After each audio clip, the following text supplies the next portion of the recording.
I'm going to tell you how to change your ceiling down light if it looks like this.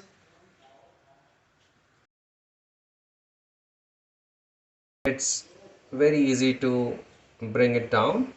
So if you just put your fingers here, it comes down very easily. So, and it has a clamp in it, so it simply comes down. And if you bring the wire down, it simply has something like this,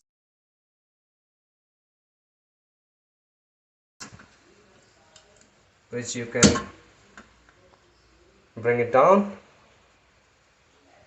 I have this new light that I'm going to replace, and this goes here, and I'm just going to push it a bit. That's all good. And I'll need to push this a bit to one side. There are two clamps here, you can see. So these clamps I have to move inwards, and then I move this in, and that's done.